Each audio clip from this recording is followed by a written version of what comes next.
오늘 본문 말씀은 누가복음 9장 12절에서 17절입니다. 누가복음 9장 12절에서 17절 말씀입니다. 다 같이 합독하시도록 하겠습니다. 날이 저물어 가매 12사도가 나와 여짜오니 무리를 보내어 두루 마을과 촌으로 가서 유하며 먹을 것을 얻게 하소서. 우리가 여 있는 비는 들이나이다. 예수께서 이르시되 너희가 먹을 것을 주라 하시니 여짜오되 우리에게 떡 5개와 물고기 2마리밖에 없으니 이 모든 사람을 위하여 먹을 것을 사지 아니하고서는 할 수 없사옵나이다 하니 이는 남자가 한 5,000명 됨이라. 제자들에게 이르시되 때를 지어 한 50명씩 앉히라 하시니 제자들이 이렇게 하여 다 앉힌 후 예수께서 떡 5개와 물고기 2마리를 가지사 하늘을 우러러 축사하시고 떼어 제자들에게 주어 무리에게 나누어 주게 하시니 먹고 다 배불렸더라. 그 남는 조각은 12바구니를 거두으니라. 아멘. 오늘 이 본문 말씀을 근거로 빈들을 채워주시는 예수님이라는 제목으로 은혜를 나누려고 합니다. 한번 합독하시겠습니다. 빈들을 채우신 예수님. 네, 오늘 본문 말씀은, 본문 9장의 말씀은 예수님께서 제자들에게 먼저 능력과 권위를 주시고 제자들과 함께 협동사역을 펼치시는 모습이 보입니다. 그 기간 동안에 예수님은 오병의 기적의 사건을 일으키셨고 변화선의 사건을 일으키셨으며 축사의 사건을 일으키시면서 또다시 한번 메시아적인 능력을 나타내시는 귀한 본문인 줄로 믿습니다. 본 9장 50절로서 예수님은 갈릴리 사역 제3차를 모두 완결짓는 그런 모습을 오늘 9장에서 우리는 볼 수 있습니다. 오늘 저와 여러분이 나누실 내용은 위의 사건 중에 오병의 기적의 사건에 대해서 말씀을 나누고자 합니다. 여기 오늘 본문에 보면은 빈들이라는 단어가 나옵니다. 이 빈들은 헬라어로 에레모스인데요. 그 뜻은 광야다, 애딴 곳이다, 또 황무지다라는 뜻을 가지고 있습니다. 이 빈들 엘레모스는 겉보기에 황량하고 척박하고 또 이 황무지 같은 아무것도 없는 그런 공간으로 우리가 볼 수 있지만 사실 성경 속에 많은 인물들은 또 이곳을 바로 회복의 장소고 준비의 장소고 그랬다라는 것을 우리는 성경을 보면서 알 수가 있어요. 예수님도 공생애 동안을 시작하기 전에 이 에레모스에서 40일을 보내시면서 시험을 이기셨고 모세와 엘리야 또 세례 요한도 이곳에서 하나님 앞에 부름을 받으셨던 장소입니다. 오늘 본문에 주님은 군중들을 피하여 한적한 빈들로 가셨다라고 기록이 되어 있습니다. 그러나 군중들이 예수님을 따라오고 제자들을 따라왔어요. 근데 그 제자들을 따라오는 그 군중들이 이제 날이 저물고 저녁 시간이 되었는데 먹을 것이 없는 거예요. 그곳은 빈들이기 때문에, 아무것도 없는 빈들이기 때문에 먹을 것이 없었어요. 그래서 제자들은 땅이 꺼져라고 걱정을 하는 거죠. 그래서 제자들이 예수님께 이렇게 말씀을 드립니다. 누가복음 9장 12절입니다. 다 같이 읽겠습니다. 날이 저물어 가매 12사도가 나와 여짜오되 무리를 보내어 두루 마을과 촌으로 가서 유하며 먹을 것을 얻게 하소서. 우리가 있는 여기는 빈들이나이다. 그러나 예수님은 오히려 제자들에게 너희가 먹을 것을 주라라고 얘기를 하십니다. 오늘 본문 말씀을 통해서 우리의 빈들을 채우시는 주님을 만나시는 축복이 있으시기를 예수님의 이름으로 축복합니다. 첫째 대기입니다. 따라해 보실까요? 절망의 자리에서도 하나님의 은혜의 무대가 됩니다. 네, 빈들은 어떤 곳일까요? 가도 끝이 없는 땅, 황량한 땅, 척박한 땅, 그곳은 불뱀이 있고 정갈이 있고 모래바람뿐인 그런 곳이 빈들이에요. 다시 말하면 빈들은 광야라는 것이에요.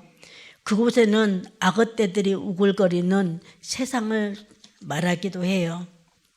제자들의 눈에는 아무것도 보이지 않고 희망도 기대도 다 사라져 버렸어요.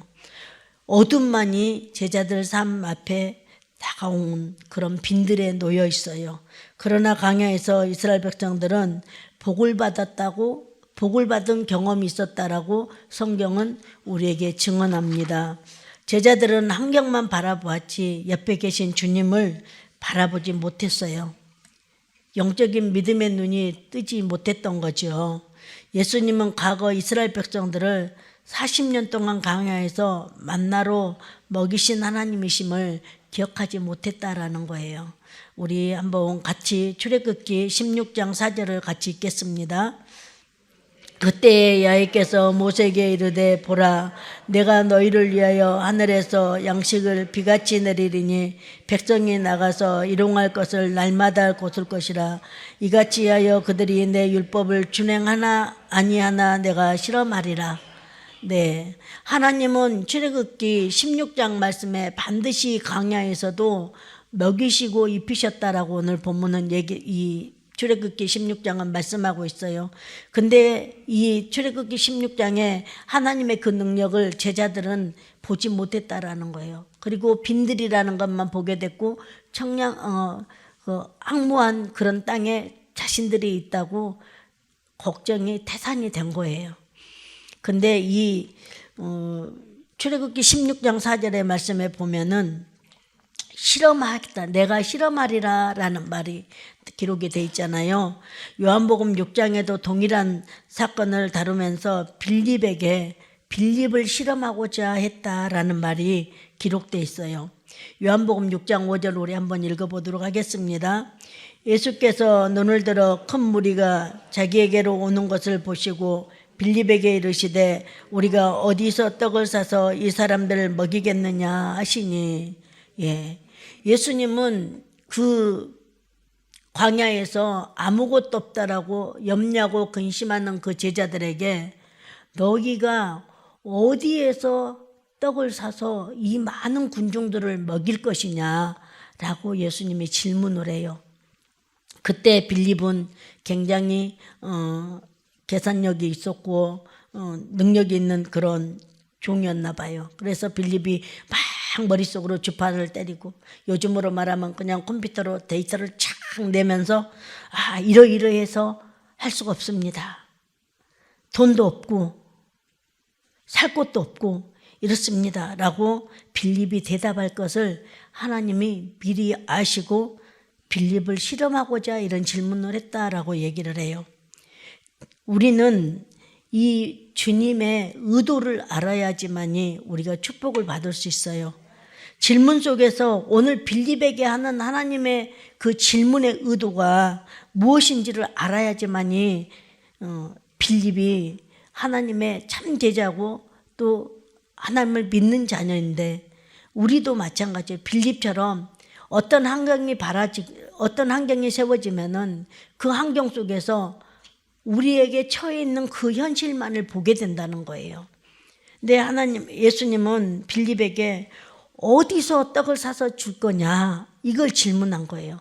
예수님이 빌립에게 하고자 했던 그 질문은 어디에서예요? 어디에서 너가 떡을 사서 이 많은 사람들에게 줄 거냐 이렇게 질문한 거예요. 근데 우리가 사람들하고 서로 소통의 관계를 가지려면 그 대화 속에서 그 상대방의 말하고자 하는 의도를 우리가 알아야 되잖아요. 우리가 책을 볼 때도 그 책 속의 저자가 어떤 말을 하고자 하는지 그 의도를 알아야 되잖아요. 그와 마찬가지로 우리는 하나님의 말씀하신 의도를 알아야 된다는 거예요. 다시 말하면 하나님의 뜻을 알아야 된다라는 거예요. 그래서 그런데 빌립은 그런 의도를 생각하기 전에 내 환경에 놓여 있는 빈들이 보였고 처해 있는 환경이 보이기 시작했어요. 그래서 주님 앞에 안 된다는 것을 더 많이 얘기를 했다는 거죠. 주님의 제자라면 그 많은 기적과 행하심을 보는 너희들만큼은 주님께서 빈들에서도 먹이시고 입히시는 공급자라는 것을 아시기를 하나님은 원하셨어요. 그래서 빌립을 실험해 보았던 거예요. 공급자가 누구인지를 우리가 알지 못하면 우리도 빌립과 같이 똑같은 생각을 할 수밖에 없다라는 거예요. 누가복음 13장 같이 읽겠습니다. 예수께서 이르시되 너희가 먹을 것을 주라 하시니 여짜오되 우리에게 떡 5개와 물고기 2마리밖에 없으니 이 모든 사람을 위하여 먹을 것을 사지 아니하고서야 할 수 없사옵나이다 하니, 여기서 이제 두 가지의 긴장 관계가 생기게 되죠. 하나님은 먹을 것을 우리에게 주라고 얘기를 해요. 근데 우리는 줄 것이 없어요. 예수님은 예수님 어떻게 내가 이 많은 사람들을 먹일 수 있습니까? 내가 기껏 해봐야 떡 5개, 물고기 2마리밖에 없는데 이 많은 군중들을 무슨 재주로 내가 먹입니까? 이렇게 우리는 말할 수밖에 없다라는 거예요. 그래서 우리는 늘 하나님 앞에 가장 먼저 하는 첫마디가 뭐냐면 난 못해요. 힘들어요. 없어요. 그러나 하나님은 그렇게 생각 안 해요. 너는 할 수 있다. 너가 해라. 그렇게 말씀하신다는 거예요. 여러분의 삶에 지금 주님께서 은혜의 무대를 만들고자 말씀하고 계십니다. 마태복음 19장 26절을 같이 읽도록 하겠습니다. 예수께서 그들을 보시며 이르시되 사람으로는 할 수 없으나 하나님으로는 다 하실 수 있느니라. 아멘. 사람의 눈에는 할 수 없음이 하나님에게는 능히 하실 수 있다라고 지금 마태복음은 얘기하고 있어요. 오늘 저와 여러분은 여러분들 삶 가운데 하나님이 은혜의 무대를 만들고자 우리에게 질문하시고 우리에게 요구하신다는 사실을 꼭 기억하시기 바랍니다. 두 번째 대기입니다. 따라 하시겠습니다. 작은 헌신이 기적의 씨앗을 됩니다. 기적의 씨앗이 됩니다. 네, 하나님은 기적을 일으킬 수 있는 근거를 찾고 계세요. 기적을 일으킬 수 있는 씨앗을 찾고 계신 거예요. 씨앗이 그러면 뭘까요? 우리에게 가지고 있는 것이 씨앗입니다. 떡 5개와 물고기 2마리를 5,000명은 사실 못 먹어요. 불가능한 얘기예요. 그러나 내가 드리는 작은 것이 기적의 근거가 되고 씨앗이 된다는 사실을 우리는 잊지 마시기를 바랍니다. 제자들이 가진 것은 보잘것없는 떡 5개와 물고기 2마리였습니다. 그러나 그것이 하나님의 손에 올려지자 5,000명이 먹이고 12광주리가 남는 기적이 일어났습니다. 그것이 수많은 사람들을 배불리게 먹이는 씨앗이 된 줄로 여러분 믿으시기 바랍니다. 하나님은 없는 것을 우리에게 묻지 아니하십니다. 있는 것들을 드리라고 말씀하십니다. 상황을 정리해 볼게요. 떡 5개와 물고기 2마리를 드리는 사람은 누굴까요? 나지요. 저와 여러분이죠. 그것을 가지고 기적을 만드신 분은 누구세요? 네? 네, 하나님이죠. 여러분 삶으로 헌신하세요. 그러면 하나님이 여러분의 인생을 사용해서 기적을 만드십니다. 이것이 기적의 원리예요. 없다고 말하지 마세요. 못한다고 말하지 맙시다. 좀 작지만 떡 5개를 내놓으세요. 물고기 2마리도 내놓으세요. 열왕기상 사르밧 과부의 얘기가 나오는 사건이 있습니다. 이 사건에도 보면 내게 있는 가장 작은 것을 드렸지만 하나님은 그의 일생 동안의 밀가루와 기름이 마르지 않았다라고 고백합니다. 우리 확인 한번 해보겠습니다. 열왕기상 17장 16절입니다. 다 같이 읽도록 하겠습니다. 야훼께서 엘리야를 통하여 하신 말씀같이 통에 가루가 떨어지지 아니하고 병에 기름이 없어지지 아니하니라. 네, 성경은 이렇게 기록합니다. 사르밧 과부가 이제 마지막으로 먹고 죽으려고 했던 그 한 움큼의 밀가루로 기름 한 방울로 선지자를 엘리야를 대접했어요. 그때 하나님은 그 기적을 이루시는 모습을 오늘 본문에 이 열왕기상 17장 16절에 기록해 두었습니다. 빈들에서 아무것도 구할 수 없고 그곳에 떡 5개 물고기 2마리 뿐인데 예수님은 제자에게 남자 5,000명, 여자 또 아이들까지 하면 2만 명 정도 된다라고 얘기를 해요. 그 사람들을 이제 50명씩 그룹을 지어서 앉히라고 지시를 합니다. 사실 그룹을 지어서 50명씩을 2만 명을 앉힌다는 그 과정도 쉽지 않지만 환경적으로 볼 때 떡 5개와 물고기 2마리밖에 없는데 2만 명을 앉혀놓고 50명씩 짝 지어서 앉혀놓고 줄 것을 못 주면 어떻게 되겠어요? 그래서 제자들이 걱정을 하는 거예요. 우리 예수님 뭘 어떻게 하시려고 우리한테 이런 걸 지시하시지? 이렇게 생각할 수 있어요. 여기에서 50명씩 앉히게 하는 이 소그룹 역사가 나오게 되죠. 그 소그룹의 반장이 누굴까요? 우리가 말하는 지역장님이죠. 만약에 여러분들의 지역에 예수님이 이렇게 지시를 했어요. 보리떡 5개와 물고기 2마리밖에 없는데 너희 지역의 사람들을 다 모여서 한 명도 빼지 말고 예배에 나온 사람이든 안 나온 사람들 다 모여서 그걸 나누어 먹어라. 그럼 우리 지역장님들 이런 상황에 어떻게 생각할 거예요? 우리 교구장님 정말 생각이 없으셔. 불평하고 불만하고 그럴 수밖에 없을 거잖아요. 근데 이렇게 불평하고 불만하는 것이 나 혼자로만 끝나는 것이 아니라는 거예요. 이 불평하고 불만을 가진 사람들은, 이 불순종하는 사람들은 꼭 무리를 지어요. 나와 생각이 같은 사람들을 모아요. 그리고 공동체를 흔들어 놔요. 하나님이 가장 기뻐 안 하신 일이에요. 여러분 기억하십시오. 주님의 말씀이 능력이 있음에도 그 능력을 경험하지 못했던 것은 우리 눈에 너무나 많은 것들이, 너무나 많은 세상 것들이 들어와 있기 때문에 그래요. 예수님이 씨 뿌리는 비유를 통해서 나오는 그 가시덤 풀에 떨어진 씨앗처럼 말입니다. 그래서 빈들은 말씀을 받는 곳이고 나가서 그 말씀대로 살려고 훈련한 곳이 빈들, 광야예요. 그러므로 시대가 변했다고 우리는 교회에서 대외적으로 뭐 합시다 그렇게 광고가 나오면 시대가 변했는데, 달라졌는데, 물론 시대가 산업화 시대에서 지금은 AR 시대를 살아가는 그런 시대에 우리는 살아가고 있는 건 맞아요. 우리의 삶의 질은 분명히 변했어요.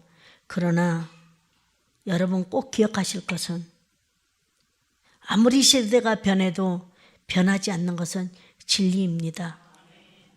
창조주 하나님은 늘 그 자리에 계십니다. 예수 그리스도의 사랑은 영원하십니다. 꼭 기억하시기 바랍니다.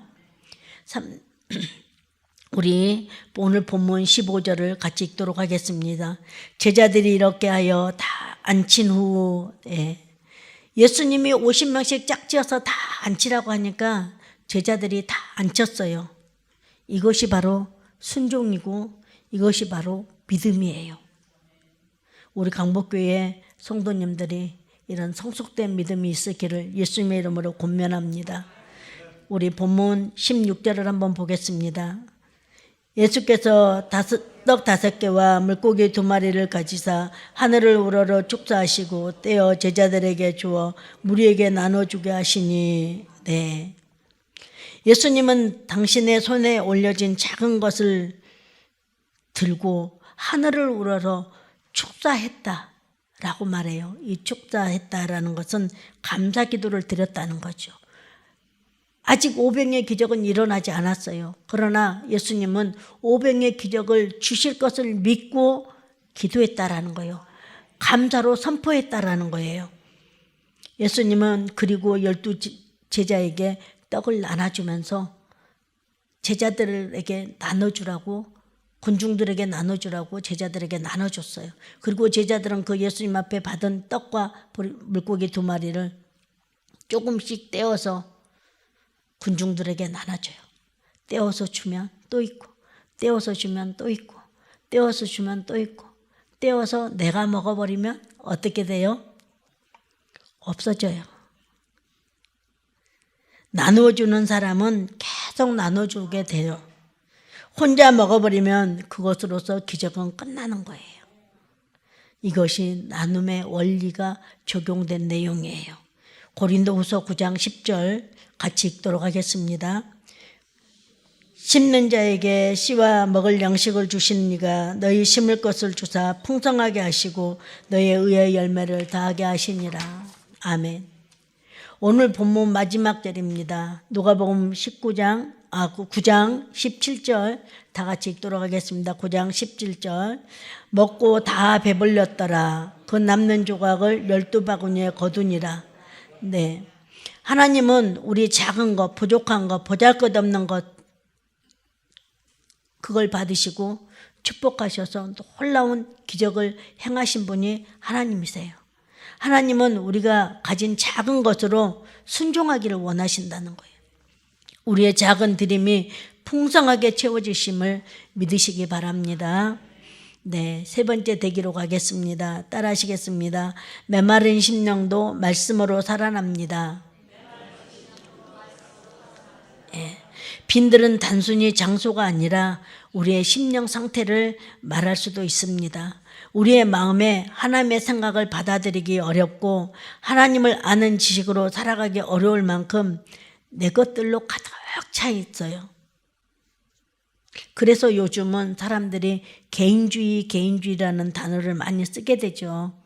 그래서 우리의 마음은 공허한 빈들이 될 수밖에 없다라는 거예요. 소망도 가능성도 없는 죽어버린 심령이 되는 거예요. 요즘 청소년들의 자살률이 많이 높다고 말합니다. 그러나 이 자살률보다도 더 높은 것이 뭐냐면 정신과적인 치료를 받아야 할 청소년들이 너무 많다는 것입니다. 그래서 정신과에 예약 한 번 하려면은 8, 9개월을 기다려야 된다는 거예요. 질병, 억울함, 실지, 불안한 이 같은 괴로움이 늘 그들과 함께 할 수밖에 없는 세상, 악어떼들이 우글거리는 그 세상 속에서 우리 청소년들이 살아가려고 하니 힘들고 지치고 낙심되고 그래서 정신적으로나 환경적으로 병들 수밖에 없다라는 거예요. 그러나 이 청소년들이 예수님을 만나면 하나님 앞에 오면 하나님 앞에서 자신의 제약된 모습을 보게 될 수 있다라는 거예요. 그래서 우리는 부지런히 세상 밖에 나가서 젊은 청소년들을 전도하지 못할지라도 여러분들의 가정의 자녀들을 예수 앞으로 인도를 하셔야 된다라는 거예요. 그래서 우리 강북교회에 함께 한 가족이 나와서 믿음으로 기도하시기 바랍니다. 이제 돌아온 금요일 이달 마지막 주 금요일에는 총동원 가족 예배가 있어요. 여러분들이 많이 참여하고 여러분들의 자녀들을 주님의 전으로 이끌어 주시기 바랍니다. 에베소서 2장 1절을 같이 읽도록 하겠습니다. 그는 허물과 죄로 죽었던 너희를 살리셨도다. 무엇으로 살리셨다고요? 하나님의 은혜로 우리를 살리셨다라는 것입니다. 은혜는 내가 노력하고 애써서 얻는 것이 아니라 주님이 주시는 것입니다. 빈들 같고 광야 같은 저희들 심령 속에 하나님이 말씀으로 찾아와 주셨다라는 것입니다. 요한복음 1장 14절에 이렇게 기록합니다. 같이 읽겠습니다. 말씀이 육신이 되어 우리 가운데 거하심에 우리가 그의 영광을 보니 아버지 독생자의 영광이요 은혜와 진리가 충만하더라. 아멘. 여기에 빈들은 미드바르이고 말씀이라는 단어는 다바르인데요. 이 두 개 단어가 같은 뿌리고 같은 줄기예요. 미드는 함께, 다바르는 말씀에서 유래되는 단어예요. 그래서 말씀과 함께라는 뜻이에요. 그래서 광야는 하나님의 말씀을 받는 곳이고 금성을 듣는 곳이라고 아까 제가 말씀드렸잖아요.